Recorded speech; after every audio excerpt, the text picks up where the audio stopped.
दोस्तों, भगवान राम जब युद्ध करने के लिए लंका पहुंचे, उन्होंने रावण की मजबूत सेना के खिलाफ युद्ध शुरू किया तो उनकी सेना में वानर थे। ये उस समय के लिहाज से एकदम नई तरह की सेना थी।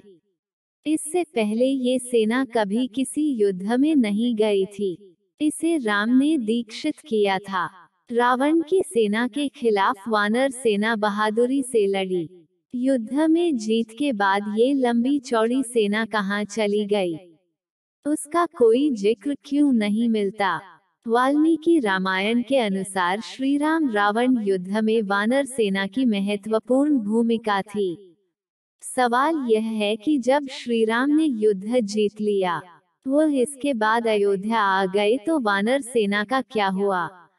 इस वानर सेना का नेतृत्व करने वाले उस समय के महान योद्धा सुग्रीव और अंगद का क्या हुआ?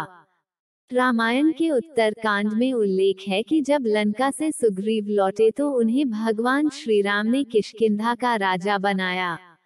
बाली के पुत्र अंगद को युवराज। इन दोनों ने मिलकर वहां कई सालों तक राज किया।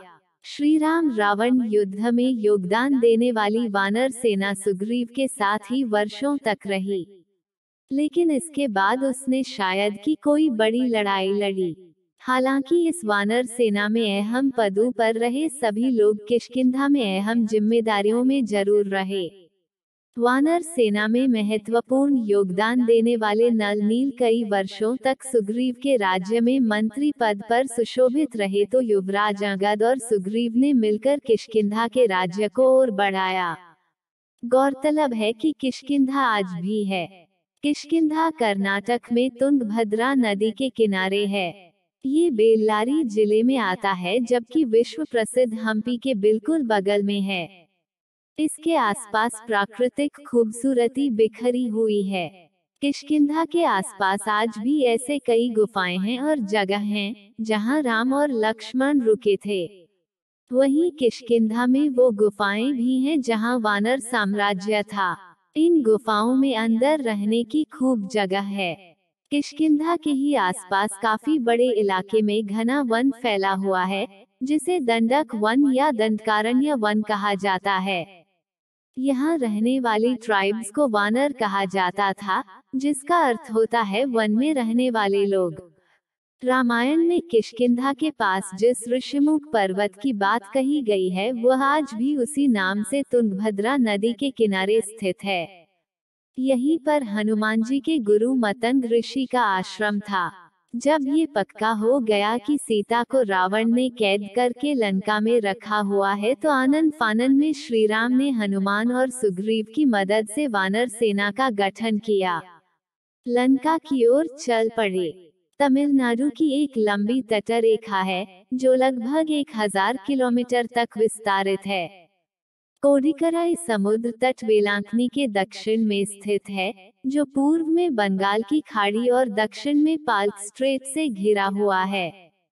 यहाँ श्री राम की सेना ने पड़ाव डाला।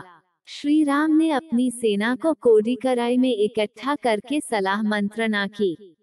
इसी वानर सेना ने फिर रामेश्वर की ओर कूच किया, क्योंकि पिछली जगह से समुद्र पार होना मुश्किल था।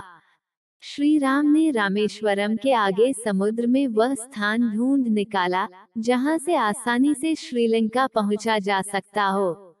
इसके बाद विश्वकर्मा के पुत्र नल और नील की मदद से वानरों ने पुल बनाना शुरू कर दिया। वानर सेना में वानरों के अलग अलग झुंड थे। हर झुंड का एक सेनापति था, जिसे यूथपति कहा जाता था। यूथ अर्थात झुंड। लंका पर चढ़ाई के लिए सुग्रीव ने ही वानर तथा रिक्ष सेना का प्रबंध किया। बताया जाता है कि ये वानर सेना जुटाई गई थी।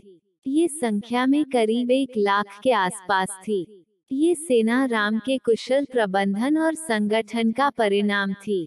विशाल वानर सेना छोटे छोटे राज्यों की छोटी छोटी सेनाओं व संगठनों जैसे किष्किंधा, कोल, भील, रीछ और वनों में रहने वाले रहवासियों आदि का संयुक्त रूप थी। माना जाता है कि लंका विजय के बाद ये विशाल वानर सेना फिर अपने अपने राज्यों के अधीन हो गई। क्योंकि अयोध्या की राजसभा में राम ने राज्याभिषेक के बाद लंका और किष्किंधा आदि राज्यों को अयोध्या के अधीन करने के प्रस्ताव को ठुकरा दिया था। ये वानर सेना राम के राज्याभिषेक में अयोध्या भी आई, फिर वापस लौट गई।